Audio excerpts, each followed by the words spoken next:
Assalamualaikum warahmatullahi wabarakatuh. Alhamdulillahirabbil alamin. Wassalatu wassalamu ala asyrafil anbiya'i wal mursalin wa ala alihi wa ashabihi ajma'in. Amma ba'd. Mahasiswaku untuk mata kuliah tafsir Tarbawi, semoga semuanya dalam keadaan sehat walafiat. Pada hari ini kita masuk pada tema pendidik dalam pandangan Islam. Oke, langsung saja bahwa kita mahasiswa ini belajar kuliah di STIT Pemalang, Sekolah Tinggi Ilmu Tarbiyah Pemalang. Ini ada kata-kata tarbiyah nih di sini ya. Kita masuk, apa sih pendidik itu, siapa sih pendidik itu, dan bagaimana seharusnya seorang pendidik. Oke, dalam bahasa Arab kata pendidik itu biasa dikenal dengan kata mudaris, mu'alim, mu'adib, kemudian ada lagi nadir ya. Oke, nanti kita masuk, kita coba pelajari ya. Di antara ayat yang terkait dengan pendidik atau guru itu adalah Quran surat Ar-Rahman ayat 1 sampai 4. A'udzubillahi minasyaitonirrajim. Bismillahirrahmanirrahim. Ar-Rahmanu 'allamal Qur'an, khalaqal insan 'allamahul bayan. Di sini ada kata-kata 'allama ya. 'Allama itu fi'il madhi dari isim fa'ilnya adalah mu'allim. Nah, Ar-Rahmanu itu adalah Tuhan atau Allah, sebutan nama lain dari Allah. Ar-Rahman asma ya, termasuk Asmaul Husna.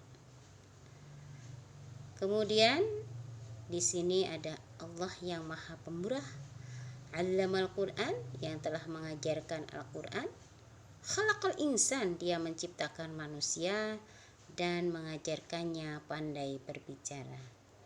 Oke, ini adalah tafsirnya.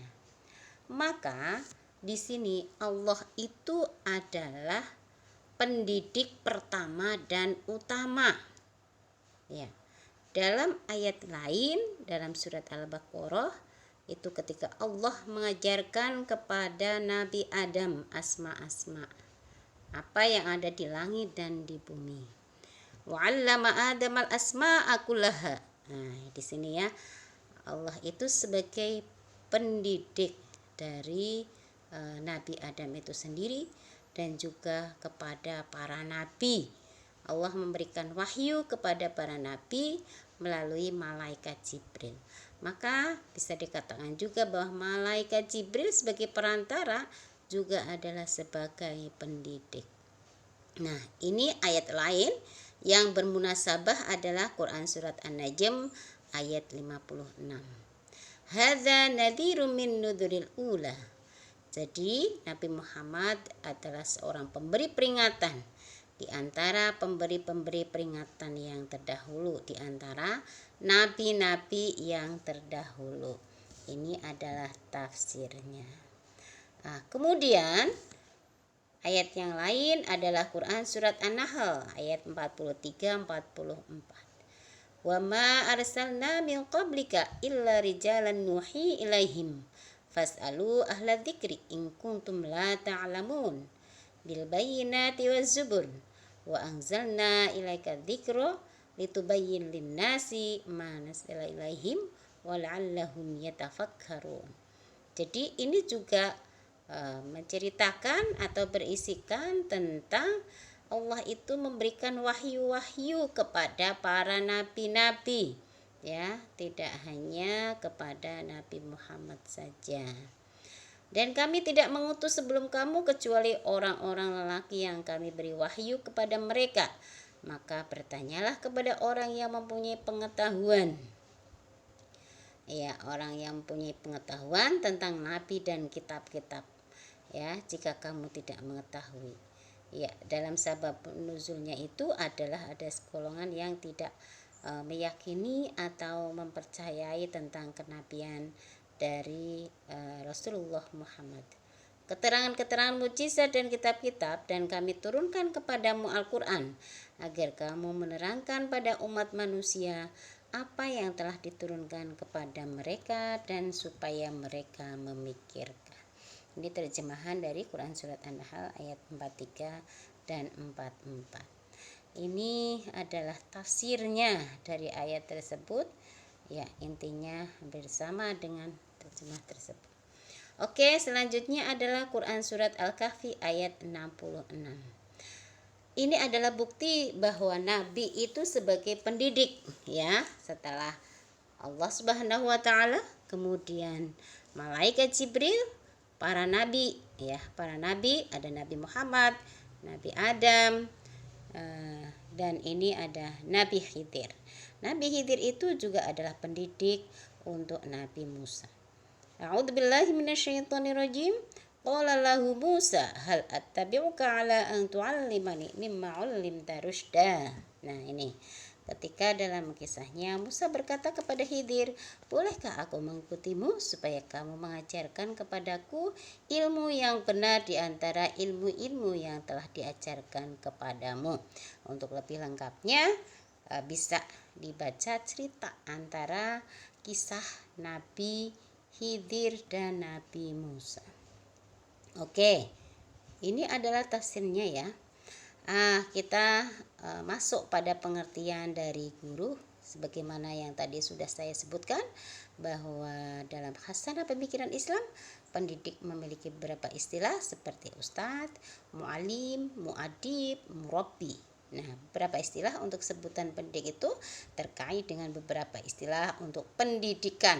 Ya, kalau kita berbicara tentang pendidikan, ada penyamaan arti atau makna yang ini sama, yaitu taklim, takdib, dan tarbiyah.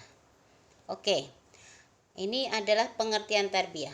Pengertian tarbiyah itu dari kata roba, bisa juga robia, dan juga dari kata robba. Nah, kata roba itu punya fi'il mudhari atau perubahan. Kata itu roba yarbu dengan arti nama yanmu, yang berarti bertambah, tumbuh menjadi besar. Sedangkan kata robia, ini yang kedua ya, kata kedua itu kata robia yarba dengan wazan khofia yakhfa, artinya adalah naik menjadi besar atau dewasa, tumbuh dan berkembang. Nah, kata yang ketiga adalah kata robba yarubu dengan arti aslahahu, yaitu memperbaikinya, tawalla amrohu, mengurusi perkaranya, bertanggung jawab atasnya, sasahu, artinya melatih, mengatur, memerintah. Kemudian ada qoma alaihi, artinya menjaga, mengamati, membantu, dan ro'ahu, memelihara, memimpin. Kata tarbiyah berasal dari 3 kata tersebut. Ya, yang saya sebutkan tadi ada dari kata roba, ada kata robia, dan ada kata robba. Ya, maka secara etimologis tarbiyah itu berasal dari kata roba, robia, dan robba. Nah, dari makna roba, robia, dan robba tadi, maka mencakup, kita simpulkan bahwa kata tarbiyah mencakup makna yang sangat luas, yakni anama bertambah, berkembang, dan tumbuh menjadi besar sedikit demi sedikit, atau aslahahu memperbaiki pembelajar jika proses perkembangan menyimpang dari nilai-nilai Islam, tawala amrohu yang berarti mengurusi perkara pembelajar, bertanggung jawab atasnya dan melatihnya, kemudian ro'ahu memelihara dan memimpin sesuai dengan potensi yang dimiliki dan tabiatnya, dan at-tansyiah yaitu mendidik, mengasuh dalam arti materi fisiknya dan imateri kalbu, akal, jiwa, dan perasaannya. Jadi seorang guru itu murabbi itu harus memperhatikan bagaimana perkembangannya, bagaimana proses perkembangan anak didiknya itu, tidak hanya transfer of knowledge saja ya. kalau melihat makna yang ada di sini. Nah, maka ini murabi, pendidik yang utama yang sebenarnya hanyalah Allah. Itu yang utama tadi ya, karena dialah pencipta fitrah, potensi, kekuatan dan kelemahan, dan paling tahu tentang hakikat manusia itu sendiri. Karena perlu dipelajari terus menerus siapa sebenarnya manusia itu sesuai dengan cetakan dari Allah Subhanahu wa taala.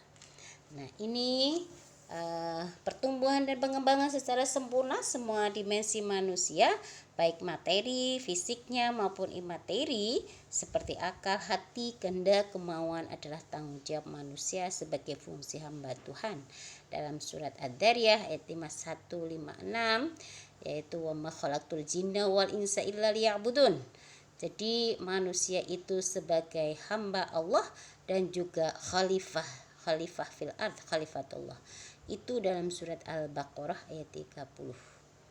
Wa qala rabbuka lil malaikati inni ja'ilun fil ardi khalifah. Ya, oke. Proses tarbiyah seharusnya mengambil nilai-nilai dan dasarnya dari Al-Quran Sunnah dan berjalan sesuai dengan sunnatullah yang digariskan. Oke, ini adalah pembicaraan tentang tarbiyah ya. Nah, ini ada pembicaraan tentang taklim. Taklim ini lebih luas pengertiannya daripada tarbiyah.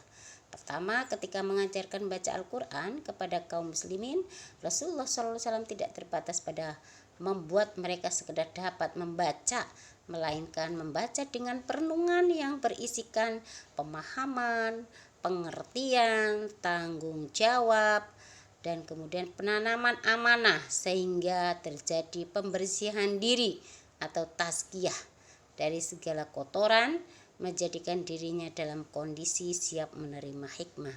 Ini adalah proses seorang guru ketika ingin memulai pembelajarannya dengan murid-muridnya dan mempelajari segala sesuatu yang belum diketahuinya dan yang tidak diketahuinya serta berguna bagi dirinya, sebagaimana dalam Quran surat Al-Jumu'ah ini ya.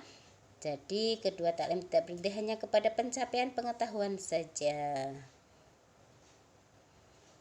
Oke, kita masuk lebih khusus kepada, ini adalah istilah ta'dib ya, kepada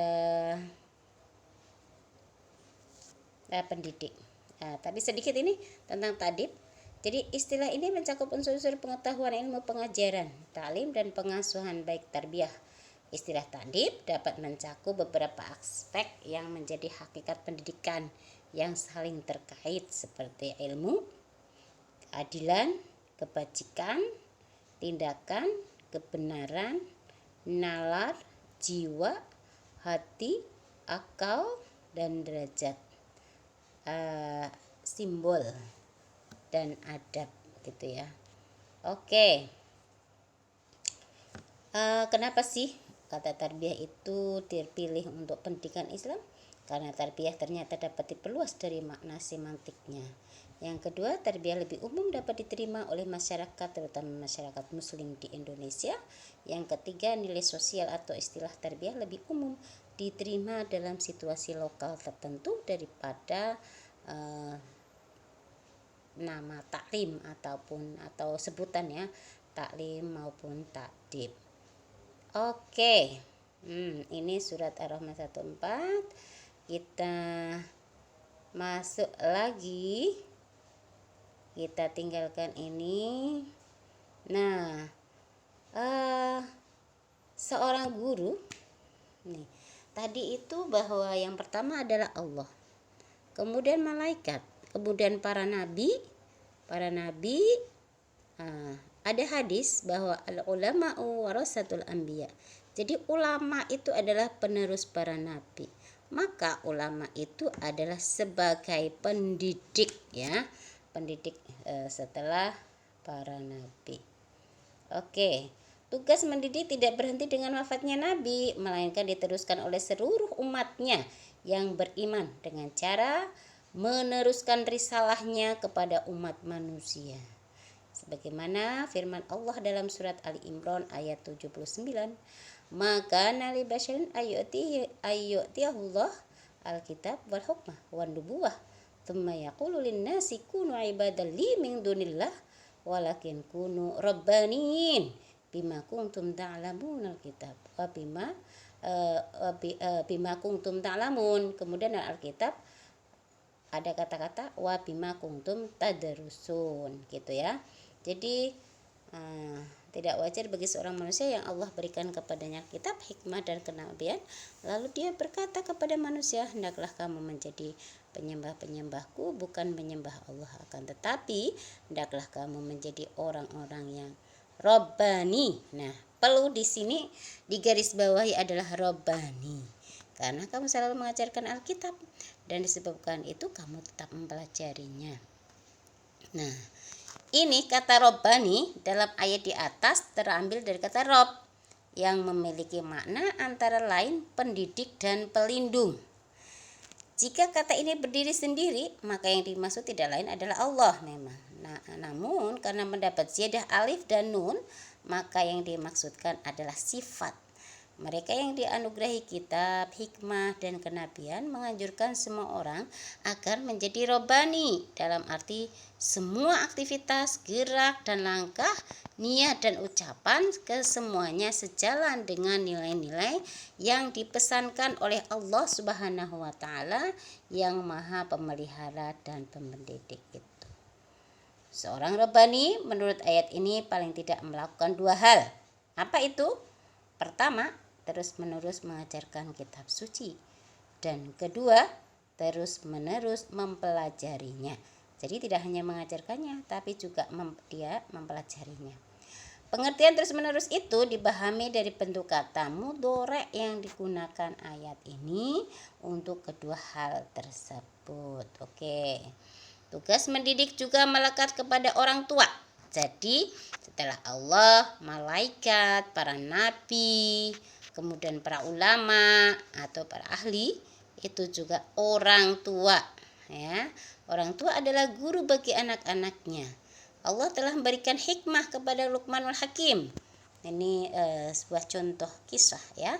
Yang selanjutnya Luqman melakukan kegiatan pendidikan kepada anaknya yang digambarkan dalam Quran surat Luqman ayat 12 sampai 20. Lebih luas lagi, Al-Quran menegaskan kerugian bagi orang-orang yang tidak saling wasiat mewasiati tentang kebenaran dan ketabahan, yakni saling ajar mengajar tentang ilmu dan petunjuk, serta saling ingat mengingatkan tentang perlunya ketabahan dalam hidup.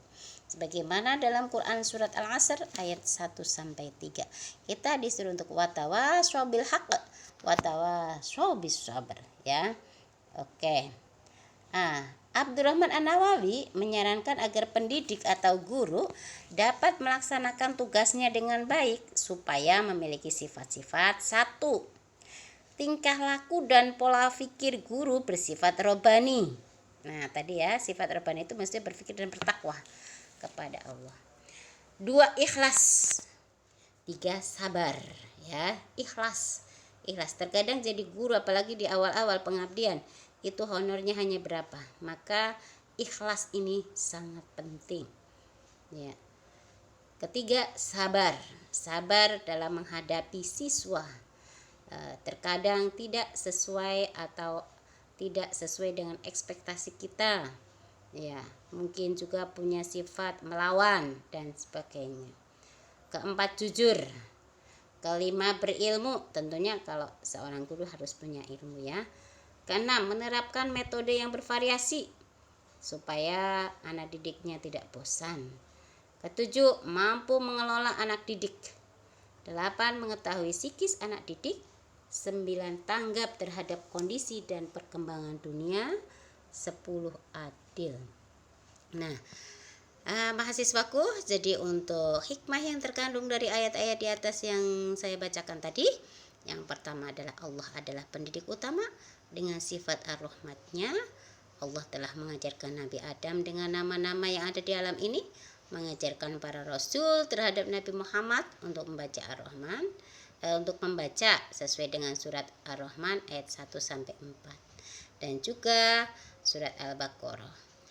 Kemudian seorang pendidik disebut juga nadhir Ini sesuai dengan surat An-Najm ayat 5-6. Oke, seorang pendidik adalah orang yang mempunyai pengetahuan tentang perintah-perintah dan larangan-larangan yang ada dalam Al-Quran. Maka seorang pendidik itu harus tahu yang halal, yang haram, yang baik, yang salah, ya, yang benar, yang salah gitu. Supaya dia bisa mengarahkan kepada anak didiknya. Sesuai dengan surat An-Nahl ayat 43-44. Dan seorang pendidik adalah orang yang dapat memberi petunjuk ke arah yang benar, sebagaimana dalam surat Al-Kahfi 66. Jadi kesimpulannya, pendidik adalah Allah Subhanahu wa taala, kemudian malaikat Jibril, para nabi, para ulama, dan kemudian para orang tua. Ya. Nah, demikian pembahasan terkait dengan pendidik dalam pandangan Islam. Selanjutnya silahkan untuk bisa difahami, dipelajari lebih dalam lagi, didiskusikan. Terima kasih. Assalamualaikum warahmatullahi wabarakatuh.